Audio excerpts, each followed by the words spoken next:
आप सभी को मेरी तरफ से नमस्कार।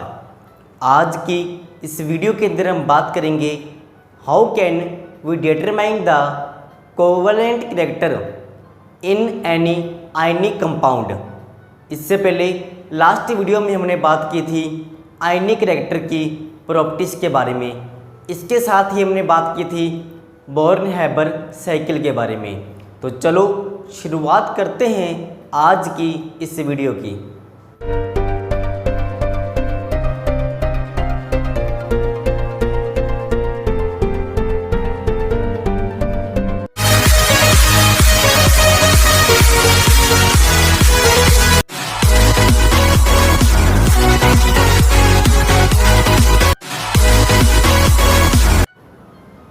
तो आज का हमारा topic percentage of covalent character, percentage of covalent character in ionic compound. इसको फाइंड करने के लिए हम बात करेंगे फेजान रूल के बारे में। सबसे पहले आयनिक बॉन्ड की बात करें तो आयनिक बॉन्ड और आयनिक कंपाउंड की जो फॉर्मेशन होगी कैटायन एंड अनायन के बीच में होने वाली अट्रैक्शन वाली फोर्स से होगी। आपके पास एक तरफ कैटायन और दूसरी तरफ अनायन, दोनों के बीच में जो फोर्स होगी, फोर्स ऑफ अट्रैक्शन, उसी को हम क्या बोलेंगे?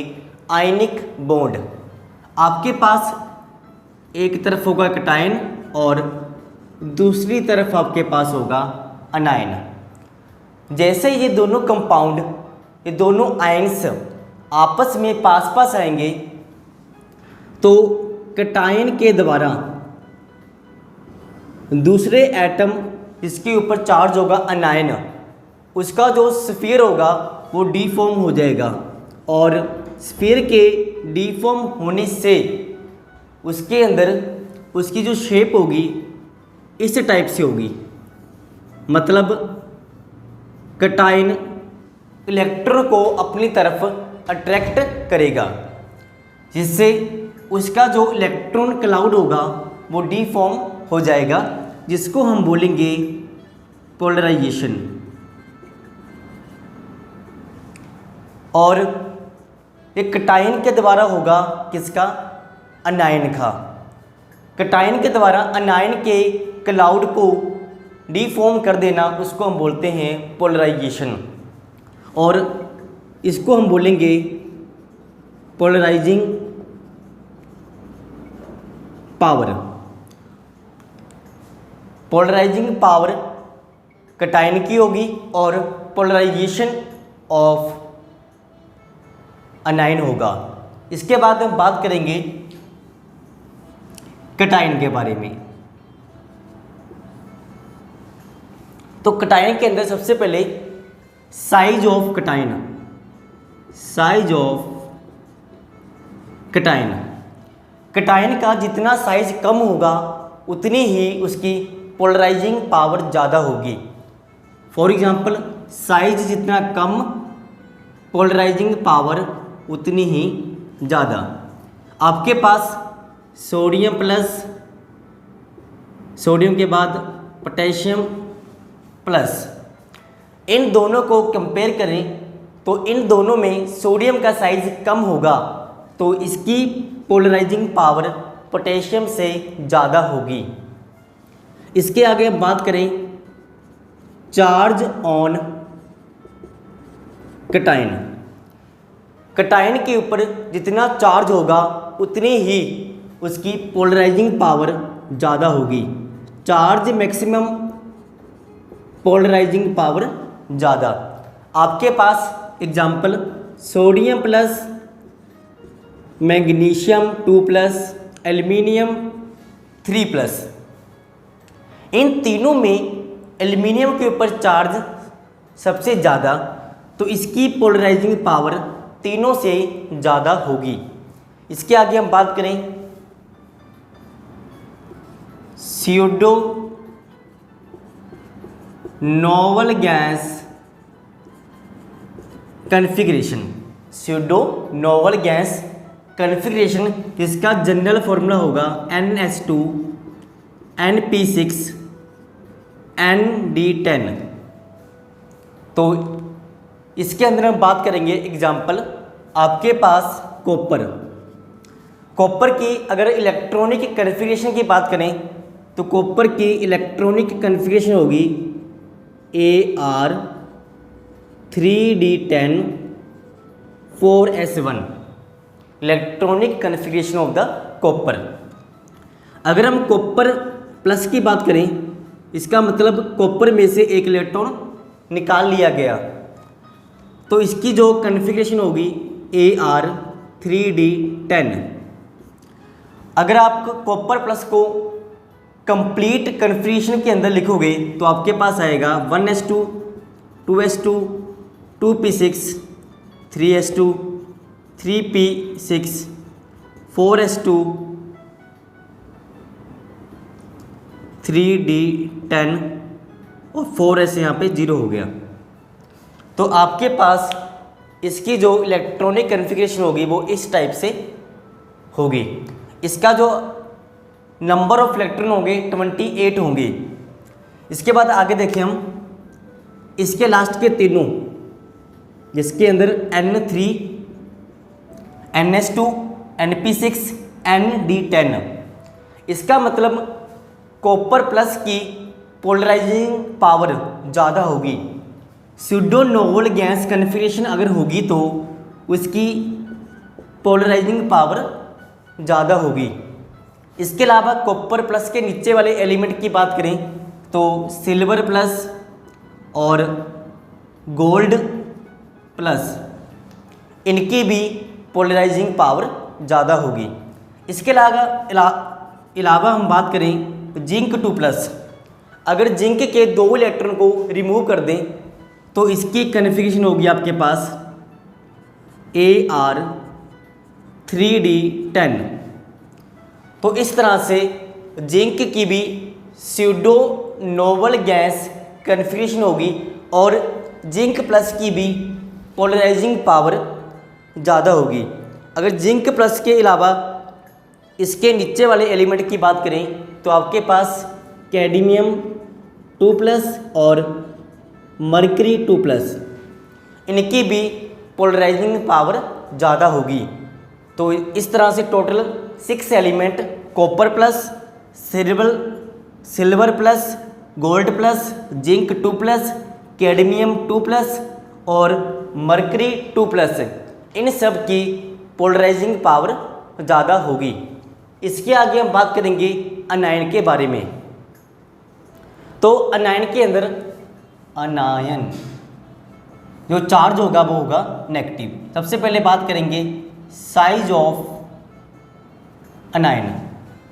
आपके पास 2 एटम 1 और 2, दोनों के साइज को कंपेयर करें तो जिसका साइज बड़ा होगा उसके इलेक्ट्रॉन का जो डिस्टेंस न्यूक्लियस से होगा वो दूर होगा, और जितना डिस्टेंस दूर होगा उतनी ही उनकी force of attraction towards the nucleus कम होगी, और जितनी अट्रैक्शन कम होगी उतना ही इलेक्ट्रॉन को दूसरे एटम के द्वारा अट्रैक्ट करना इजी होगा। तो जितना साइज बड़ा होगा उतनी ही पोलराइजिंग पावर ज़्यादा होगी।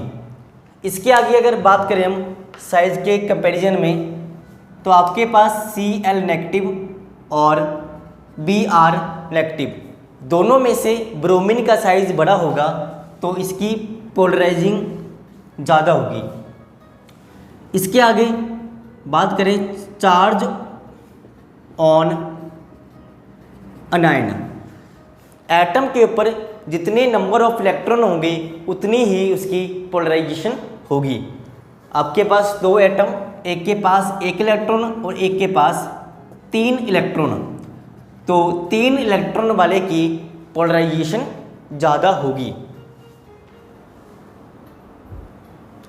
फजान रूल, जिसके द्वारा हम फाइंड करेंगे कोवालेंट करैक्टर।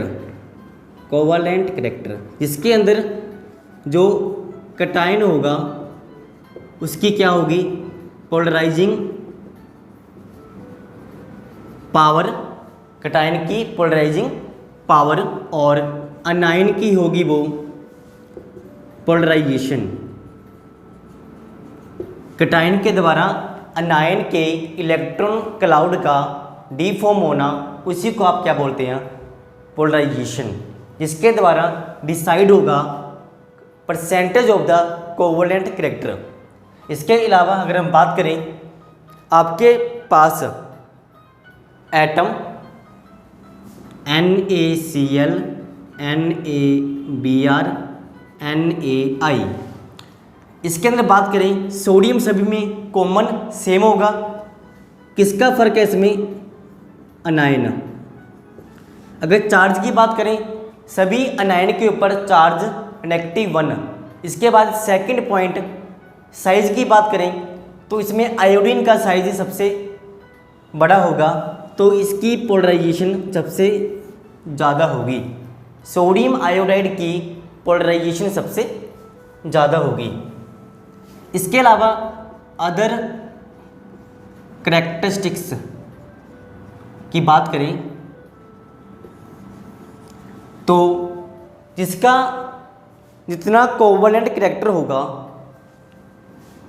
अगर किसी कंपाउंड का कोवलेंट कैरेक्टर ज़्यादा होगा तो उस कंपाउंड की सॉल्युबिलिटी कम होगी। इसके साथ ही उस कंपाउंड का melting point and boiling point दोनों कम होंगे। अगर किसी कंपाउंड का कोवलेंट कैरेक्टर ज़्यादा होगा तो उसकी solubility and melting point and boiling point दोनों कम होंगे। अगर हम एग्जाम्पल की बात करें तो आपके पास BeF2 MgF2, इन दोनों में से किसका मेल्टिंग पॉइंट हाई होगा। मेल्टिंग पॉइंट हाई होने के लिए कोवलेंट कैरेक्टर कम होना चाहिए। कोवलेंट कैरेक्टर कम होने का मतलब उसमें पोलराइजेशन कम हो। तो पोलराइजेशन किस में कम होगी, देखिए सबसे पहले F2 दोनों में सेम, और Be की बात करें Be और Mg,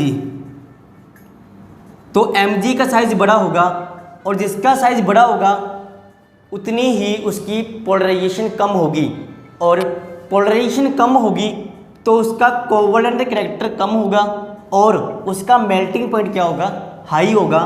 तो इन दोनों में से इसका मेल्टिंग पॉइंट कैसा होगा, हाई होगा। इसके बाद सेकंड एग्जांपल की हम बात करें तो आपके पास CaCl2 CaBr2, दोनों में कैल्शियम सेम, बात करेंगे Cl2 और Br2 की।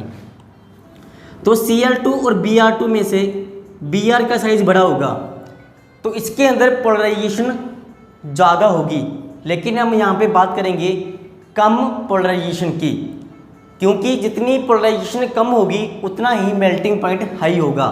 तो इस तरह से इसकी पोलराइजेशन कम होगी और इसका मेल्टिंग पॉइंट क्या होगा, हाई होगा। इसके अलावा और एग्जांपल की बात करें तो आपके पास NaCl और कॉपर क्लोराइड। कॉपर क्लोराइड आपने अभी किया था, कॉपर प्लस सिल्वर प्लस और गोल्ड प्लस, इनकी पोलराइजेशन सबसे ज़्यादा होती है। तो दोनों में से इसकी पोलराइजेशन ज़्यादा होगी, इसका मतलब कोवलेंट कैरेक्टर ज़्यादा होगा तो इसका मेल्टिंग पॉइंट कम होगा। तो ज़्यादा किसका होगा, NaCl का मेल्टिंग पॉइंट ज़्यादा होगा। इसके अलावा और बात करें KCl और AgCl, तो इसके अंदर सिल्वर आ गया, इसका मतलब इसका मेल्टिंग पॉइंट कम होगा।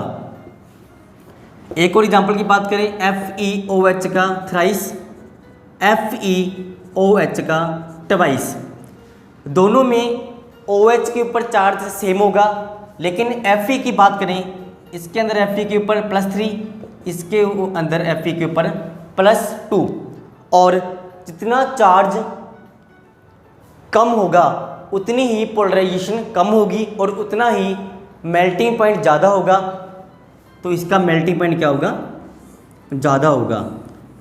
मेल्टिंग पॉइंट ज़्यादा होने का मतलब इसका मेल्टिंग पॉइंट ज़्यादा होगा, उसका बॉइलिंग पॉइंट भी क्या होगा, मोर होगा, और उसकी सॉल्युबिलिटी भी क्या होगी, मोर होगी। तो इस तरह से आप डिसाइड कर सकते हो इस रूल के द्वारा कि कौन सा कंपाउंड मोर कोवलेंट कैरेक्टर का होगा। तो आज का वीडियो कंप्लीट हुआ। वीडियो को पूरा देखने के लिए आप सभी का धन्यवाद।